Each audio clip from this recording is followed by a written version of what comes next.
Selamat pagi Pak Ari dan teman-teman. Kami dari Komorebi Consulting yang beranggotakan Dani Suara Satya Wiono, Francis Zevano, dan Jenny Yolanda. Hari ini kami akan mempresentasikan hasil analisis kami mengenai salah satu produk paling ikonik di Indonesia yaitu McDonald's Fries atau kentang goreng McDonald's. Boleh next?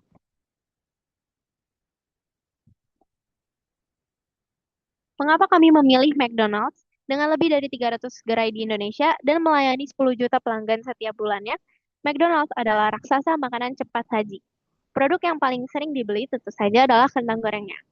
Ada 4 alasan utama pemilihan produk ini. Yang pertama adalah produk frekuensi tinggi. Hampir setiap pesanan makanan menyertakan kentang goreng, sehingga ini menjadi penggerak utama penjualan. Kedua, visibilitas dan sensitivitas tinggi. Kualitas seperti teksturnya dan suhu sangat mempengaruhi reputasi brand. Standarisasi global, prosesnya membutuhkan presisi tinggi dalam waktu penggorengan dan suhu yang menjadi indikator keunggulan operasional. Yang keempat, kritis secara strategis, di mana di pasar Indonesia yang kompetitif, menjaga kepuasan pelanggan pada produk ini sangat penting untuk membangun loyalitas jangka panjang. Boleh next?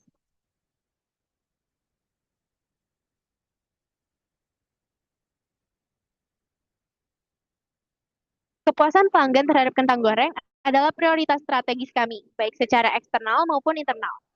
Secara eksternal, kepuasan pelanggan membentuk persepsi brand di tengah banyaknya alternatif seperti KFC atau Burger King. Pengalaman negatif bisa dengan cepat menjadi viral di media sosial. Secara internal, kualitas kentang seperti kerenyahan dan konsistensi porsi menjadi tolak ukur efektivitas pelatihan staf dan proses dapur. Jika McDonald's mengabaikan hal ini, resikonya adalah kehilangan pelanggan, penurunan reputasi, hingga kerugian finansial karena menurunnya nilai transaksi rata-rata. Boleh next? Untuk menghadapi kompetitor merek asing maupun lokal, McDonald's menggunakan kombinasi faktor strategis. Yang pertama, harga. Melalui paket hemat, mereka memperkuat persepsi harga terjangkau. Yang kedua, reliabilitas, di mana standarisasi memastikan kualitas yang konsisten di seluruh gerai yang menjadi keunggulan kompetitif dibandingkan pemain dengan standar operasional yang lebih rendah. Yang ketiga, pengalaman, di mana rasa unik dan kerenyahan khas McDonald's adalah bagian dari pengalaman brand global yang harus selalu konsisten. Keempat, kepercayaan. Sebagai brand global, reputasi mereka dalam standar keamanan pangan dan kualitas bahan membangun rasa percaya yang kuat di mata pelanggan. Next.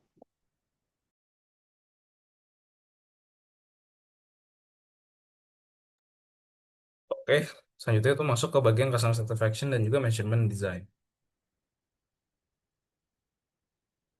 Untuk conceptual framework sendiri di situ kita akan memahami arti dari kepuasan pelanggan McDonald. Nah, setelah itu kita akan melakukan ini dengan menggunakan Customer Satisfaction Index, Net Net Promoter Score atau NPS dan juga Product Quality Dimension. Berikutnya adalah key dimensionnya. Pertama sih ada product performance, yang dimana ini mencakup atribut spesifik dari kentang goreng seperti misalnya tekstur yang renyah dan juga suhu penyajian dan juga kontrol porsi.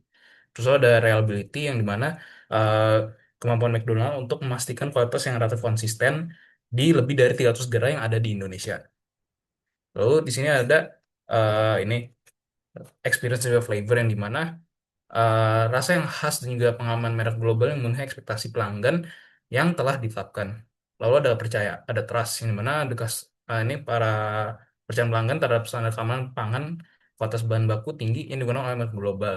Lalu ada efisiensi, yang dimana proses dapur yang memaksimalkan arus pelanggan untuk minimalkan waktu tunggu dan juga menjaga layanan berkecepatan tinggi. Nah, selanjutnya di sini ada CSI dan juga Product Quality Dimension. Nah, untuk Indonesia market fit di sini ada ini competitive landscape yang dimana ini di pasar makanan cepat saji Indonesia yang agresif ya, dimana KFC itu bersaing dengan produk seperti Burger King dan juga beberapa main lokal lainnya. Nah, ini yaitu loyalitas pelanggan yang sangat rapuh juga, dimana fokus angka kerja ini pada reliabilitas memastikan McDonald ini mempertahankan keunggulan di mana biaya perpindahan bagi konsumen sangat minimal. Lalu yang kedua itu ada digital sentiment, yang dimana konsumen Indonesia itu sangat aktif di platform sosial media. Nah, CSI ini memungkinkan Komorebi Consulting untuk mendeteksi penurunan kualitas, misalnya seperti kentang yang lembek dan juga porsi yang sangat kecil gitu, sebelum berkembang menjadi masalah masalah humas atau PR yang cukup negatif dan juga viral. Nah, selanjutnya sih ada produk specific fit untuk McDonald's fries. Di sini terdiri dari high sensitivity product, di mana kentang goreng itu merupakan produk yang dengan frekuensi yang memiliki pembeli cukup tinggi dan juga sangat sensitif gitu terhadap variabel seperti waktu, penggorengan dan juga suhu. Yang dimana itu menggunakan density kualitas produk yang memungkinkan kami untuk menentukan dengan tepat aspek teknis mana yang gagal jika mungkin kepuasan itu sendiri menurun. Lalu ada strategic driver yang mana karena kentang goreng disertakan dalam hampir setiap menu pesanan, produk ini menjadi pendorong utama persepsi atau value for money di Indonesia. Nah, karena Kak kerja ini memastikan bahwa produk yang paling terlihat tetap menjadi indikator yang jelas dan juga dari keunggulan operasional McDonald. Terus ini ada measurement instrument. Nah, kuesioner survei terstruktur ini menargetkan pelanggan pelanggan McDonald di Indonesia dengan menggunakan skala Likert 1 hingga 5 untuk kategori kualitas produk dan juga skala 1 sampai 10 untuk kepuasan keseluruhan serta NPS. Nah, instrumen ini mengikuti kerangka kerja CSI yang terintegrasi dengan dimensi kualitas produk yang dirancang untuk menerjemahkan persepsi pelanggan terhadap tentang goreng McDonald menjadi data yang valid, numerik, dan juga mungkin bisa dipertanggungjawabkan. Oke, selanjutnya ada eh, measurement construct. Yang pertama itu ada product performance yang dimana ini mencakup kerenyahan, suhu penyajian, juga ukuran porsi, dan juga rasa asin. Selanjutnya sini ada tampilan dan juga ini kesegaran. Yang mana untuk visual dan sensorik ini membentuk kesan pertama terhadap suatu kualitas produk. Terus selanjutnya ada reliabilitas yang mana konsistensi kualitas di berbagai kunjungan, gerai, dan juga saluran pemesanan, terutama pada pengiriman online. Selanjutnya ini ada efisiensi, yang mana kecepatan layanan sebagai perwakilan dari kinerja operasional dapur. Dan terakhir ada overall satisfaction dan juga loyalty, yang dimana ini diukur melalui skala 1 sampai 10 dan juga NPS untuk menangkap niat loyalitas dari jangka panjang para pengunjung. Masuk ke survei indikator. Yang pertama di sini ada tingkat crispiness, yang dimana uh, kita beri pertanyaan kayak misalnya bagaimana Anda menilai kerenyahan kentang gorengnya? Nah, ini merupakan satu ekspresi yang paling sering dikutip, menandakan kualitas penggorengan satunya. Terus kedua ada serving temperature, yang mana bagaimana Anda menilai suhu kentang saat Anda menerimanya. Nah, itu mewakili kesegaran dan juga penurunan suhu menandakan kegagalan proses. Selanjutnya ada portion size, yang dimana kita menaik seberapa puas Anda terhadap ukuran porsinya juga. Nah, di sini mencerminkan value for money di pasar Indonesia yang sensitif terhadap harga. Lalu ada saltiness, yang dimana eh, bagaimana Anda menilai tingkat rasa asinnya. Nah, ini mengukur konsistensi bumbu sebagai indikator kualitas yang dapat dikontrol. Terus ada appearance, yang mana kita beri pertanyaan, bagaimana Anda menilai tampilan visual saat disajikan? Nah, kesan pertama sebelum dikonsumsi yaitu menandakan ketelitian operasional. Lalu ada freshness, yang mana kita beri pertanyaan, eh, seberapa segar rasa kentang gorengnya? Yaitu kita menggabungkan tekstur, aroma, dan juga suhu menjadi satu sinyal kualitas. Selanjutnya ada konsistensi kualitas, yang mana kita beri pertanyaan, seberapa konsisten kualitasnya di setiap kunjungan Anda. Nah, ini mengukur keunggulan operasional di lebih dari 300 gerai yang ada di Indonesia. Terus ada delivery quality, yang dimana kita memberi pertanyaan, bagaimana Anda menilai kualitas saat dipesan melalui pengiriman. Nah, ini menangkap retensi kualitas melalui GrabFood, GoFood, dan juga McDelivery. Lalu ada juga waiting time, yaitu kita memberi pertanyaan seberapa puas Anda dengan waktu tunggu, yaitu menceritakan efisiensi dapur dan juga dampaknya terhadap pengalaman keseluruhan. Terakhir ada overall satisfaction, yang mana kita menanyai secara keseluruhan seberapa puas Anda dengan kentang goreng. Nah, 1 dari 10 holistik, kepuasan holistik di luar atribut individu hasilnya. Masuk ke data collection procedure. Nah, setelah membuat rancangan pengukuran kepuasan pelanggan, di sini kita mulai mengumpulkan sampel data dari pelanggan. Nah, di mana partisipan dipilih berdasarkan aksesibilitas dan kedekatan yang mudah, yaitu dengan membagikan formulir daring kepada siapapun untuk menjadi responden dari kita. Nah, ini adalah data collection metodologinya, yang pertama ada sample size, yang mana kami mengumpulkan dari 120 lebih sampel data. Yaitu kami menganggap jumlah ini cukup karena Central Limit Theorem menyarankan bahwa ukuran sampel data di atas 30 akan berada normalitas. Nah, oleh karena itu, dengan lebih dari 120 sampel, data kami dapat dikatakan mengikuti distribusi normal. Terus ada pendekatan pengumpulan sampel. Itu di mana kami menggunakan formulir daring untuk mengumpulkan data dari partisipan. Dengan cara ini kami dapat mengumpulkan data dari berbagai partisipan secara lebih luas tanpa terbatas oleh waktu dan ruang. Lalu ada validitas data, di mana validitas ini berarti menunjukkan bahwa survei kami ini benar-benar mengukur apa yang ingin diukur, itu dengan merancang survei berdasarkan kerangka kerja yang sudah mapan, itu melalui CSI dan juga dimensi kualitas produk. Kami yakin survei ini memiliki pasar teoritis yang nyata. Dan terakhir ada data reliability, di mana reliabilitas ini berarti dengan kelompok responden yang serupa, kami akan mendapatkan hasil yang serupa. Kami menggunakan Cronbouch alpha pada 6 pertanyaan kelas produk dengan hasil alfanya itu sama dengan 0,8869. Nah, ini menunjukkan bahwa data kami ini sangat handal. Baik, selanjutnya saya akan menjelaskan mengenai penemuan dan rekomendasi yang kita dapatkan berdasarkan data dari survei tadi.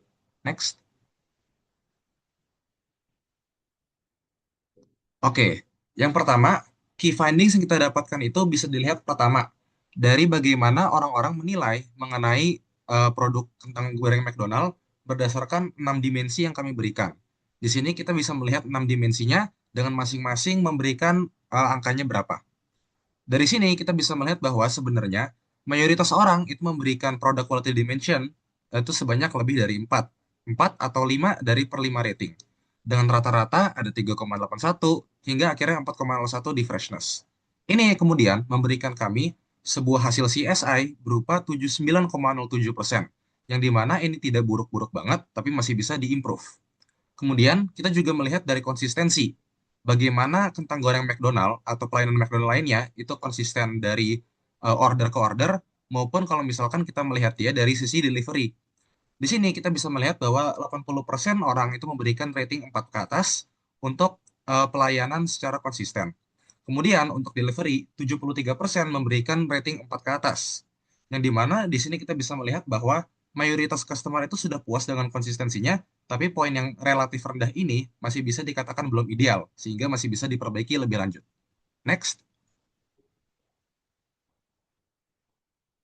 Kemudian selanjutnya di sini kita bisa melihat overall satisfaction daripada customer dan responden adalah di angka 72,1% memberikan rating di atas 8 plus, yang dimana rata-rata skornya itu adalah 8,16. Ini dapat dikatakan cukup baik karena kita melihat bahwa rata-rata satisfaction orang itu ada di atas 8 per 10. Kemudian untuk menghitung NPS-nya, kita di sini melihat dari skala 1 sampai 10, kita mengatakan yang memiliki skor 9 sampai 10 itu merupakan promoter. Kemudian 7 sampai 8 itu dikatakan sebagai pasif dan 6 ke bawah itu dikatakan sebagai detraktor. Di sini kita bisa mendapatkan skor NPS berupa 22,1, yang dimana itu sudah diambang baik, tapi bisa menjadi lebih baik lagi kalau misalkan kita mendapatkan skor di atas 30, apalagi 70. Boleh di next? Selanjutnya, kalau mengenai kentangnya sendiri, kita bisa melihat bagaimana orang-orang memiliki pengalaman terhadap kentangnya. Yang pertama, dari frekuensinya. Kita melihat bahwa 32% selalu membeli kentang dalam pesanannya, dan 36,9% seringkali membeli pesanannya. Kemudian di negative experience, kita melihat bahwa 68% responden tidak pernah mengalami kebiasaan pengalaman buruk terhadap kentang-kentangnya, dan 23,8% jarang sekali mengalami keburukan. Dan kemudian mengenai kompetitor, kita menanyakan bagaimana kentang goreng bisa dibandingkan dengan brand lain. Mayoritas mengatakan bahwa kentang ini lebih baik, di mana 45,9% mengatakan bahwa kentang lebih baik, dan 15,6% mengatakan bahwa kentang ini jauh lebih baik. Dari sini kita mendapatkan sebuah 3 kesimpulan. Yang pertama, kentang goreng itu seringkali dibeli dalam pesanan-pesanan customer. Yang kedua, sangat jarang untuk terjadi pengalaman yang buruk ketika memesan kentang goreng. Dan yang ketiga adalah, kebanyakan customer melihat bahwa kentang goreng McDonald itu sebenarnya lebih baik dari kompetitor-kompetitor lainnya. Boleh di next?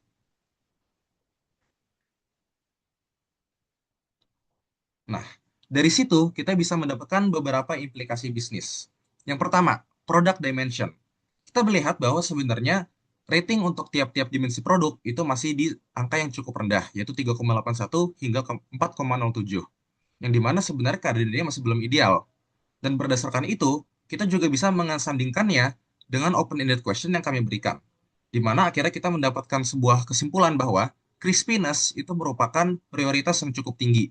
dilihat dari dimensi yang ratingnya paling rendah, dan juga frequently mention oleh customer-customer yang memberitahukan kami bahwa itu memiliki impact yang cukup tinggi terhadap kentang. Melihat ini, saltiness dan temperatur juga menjadi hal yang mendampaki overall satisfaction dan diperlukan adanya improvement dari ketiga hal ini. Kemudian dari konsistensi, kita melihat bahwa konsistensi itu memiliki skor 4,07 per 5. Dan di mana kalau misalkan kita melihat dari delivery itu lebih rendah lagi di angka 3,89. Adanya gap ini itu menyatakan bahwa melalui delivery kualitas itu cenderung menurun. Dan dengan adanya ini itu bisa menjadi sebuah risiko yang besar melihat bahwa 57,4% pesanan itu dilakukan secara delivery. Jadi jika tidak diatasi, maka masalah ini bisa mengurangi jumlah customer McDonald. Kemudian, kita melihat berdasarkan loyalitas. Dari kalkulasi NPS kita, kita melihat bahwa ada banyak kali customer yang dikatakan sebagai customer pasif, yang dimana sebenarnya mereka sudah puas, tapi tidak akan merekomendasikannya kepada orang lain. Orang-orang ini memiliki potensi untuk bisa menjadi promotor, tapi juga bisa menjadi seorang difraktor, yang dimana kita juga harus bisa mencari tahu bagaimana supaya kita bisa mengubah orang-orang ini menjadi promotor, supaya bisa menambahkan lagi customer dan juga penghasilan McDonald. Dan yang terakhir adalah kompetisi. Kita di sini melihat bahwa sebenarnya 61% atau mayoritas dari customer itu mengatakan bahwa kentang McDonald itu lebih baik daripada kompetitor-kompetitor lainnya. Ini mengatakan bahwa sebenarnya McDonald itu memiliki upper hand ketika berbicara dengan kentang. Akan tetapi, kita juga melihat bahwa skor CSA-nya itu di angka yang berada di bawah 80%. Sebenarnya, kalau misalkan disimpulkan, kekuatan yang dimiliki McDonald ini bisa saja jatuh di masa depan apabila kualitas dari kentangnya tidak diperbaiki. Jadi McDonald harus bisa mencari cara supaya kualitas konsistensi produknya itu tetap berada dan memberikannya kemampuan di atas orang lain. Next.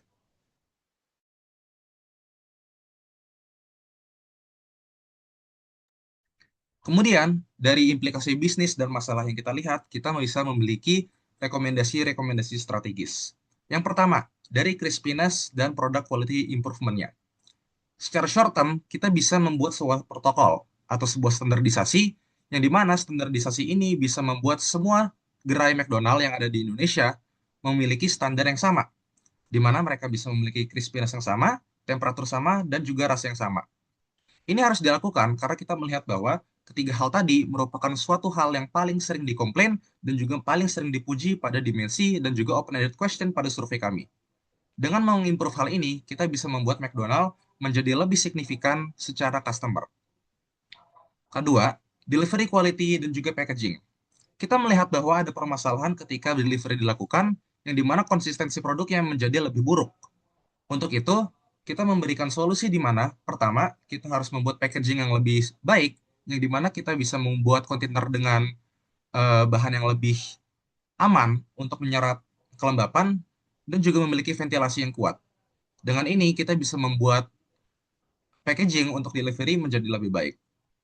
Kemudian yang terakhir, untuk meningkatkan loyalitas customer. Kita di sini bisa memberikan sebuah hal yang membuat customer lebih loyal terhadap kita. Contohnya adalah dengan loyalty program atau satisfaction feedback yang bisa dimasukkan ke dalam aplikasi McDonald. Dengan insentif-insentif seperti ini, customer akan lebih cenderung untuk puas terhadap pesanannya dan akhirnya bertransisi dari yang tadinya cuma pasif menjadi promoter. Boleh di next. Berikut adalah referensi-referensi yang kami gunakan untuk melakukan survei ini. Boleh di next. Dan sekian presentasi dari kelompok kami. Terima kasih, mohon maaf apabila ada salah kata. Selamat tinggal.